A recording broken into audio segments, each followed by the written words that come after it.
শুধুমাত্র ফাইল নিচে থেকে উপরে ওঠার উপরের থেকে নিচে নামানোর জন্যই একটা সিম্পল চিঠি 15 দিন দেরিতে। তো এই অনলাইন সিস্টেম যদি আমরা সত্যিকার অর্থে সরকারি অফিসগুলোতে করে ফেলতে পারি, এইটার দেখা দেখি, তাহলে আমাদেরও যে ইন্টার এজেন্সি কোঅর্ডিনেশন এটাও কিন্তু অনেক ইজি হয়।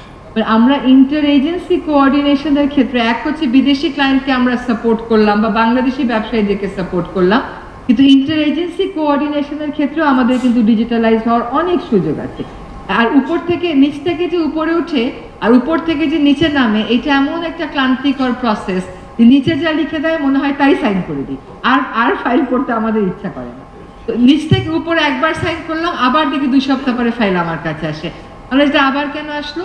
ওই যে আপনি লিখে দিয়েছিলেন অ্যাপ্রুভড, ওই অ্যাপ্রুভডের বেসিসে এখন একটা চিঠি ইস্যু করবো, সেই চিঠিও আবার নিচে যাবে, আবার উপরে উঠবে। তা আমার মনে হয় ব্যুরোক্রেটিক এই প্রসেসগুলো আমাদেরকে আসলে এইরকম প্রয়াস থেকে শিক্ষা নিয়ে নিজেদেরকেও একটু মডার্নাইজ করতে হবে। আমরা যদি একই নিয়ম কানুনের ভিতরে থাকি যে এইটা আসলে অমুকে সাইন না করলে আপনি সাইন করতে পারবেন না, হ্যাঁ, তাহলে হবে না। তো আমি জানি যে নথি, ডিজিটাল সাইন এগুলো প্রচলিত হয়েছে, কিন্তু সেগুলো কোনোভাবেই আমাদের যে ফাইলের বার্ডেন, এই বার্ডেনটাকে কমায় না।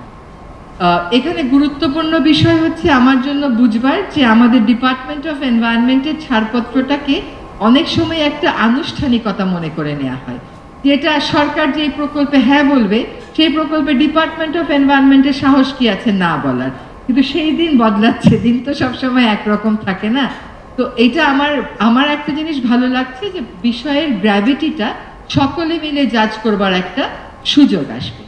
তো বাংলাদেশ সত্যিকার অর্থেই ডিজিটালাইজড হোক, সত্যিকার অর্থে আমরা একটা পেপারলেস কালচারে যাই, সত্যিকার অর্থে আমরা ইনভেস্টরদেরকে সেবা দেই, এবং এই যে ব্যুরোক্রেটিক বার্ডেন অ্যান্ড হ্যাসেল, যেটাকে আমরা নিয়ম বলতে পছন্দ করি, এই নিয়ম ভেঙে আমরা আধুনিক নিয়মের দিকে যাই।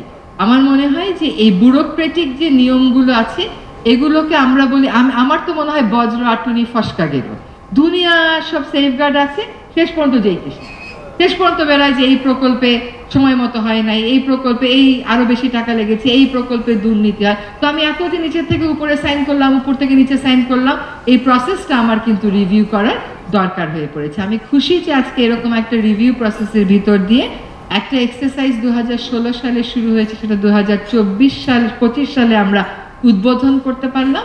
আশা করি যারা এখানে ব্যবসায়ী আছেন, আমাদের অর্থনীতিকে জিইয়ে রাখেন, তারা এই সেবাটা সত্যিকার অর্থেই পাবেন। এখানে আর কোনো ব্যুরোক্রেটিক হ্যাসেল তৈরি করা হবে না। আর যদি হয় আমাদেরকে বলবেন, আমরা আমাদের এন্ড থেকে সেটাকে অ্যাড্রেস করার চেষ্টা করব।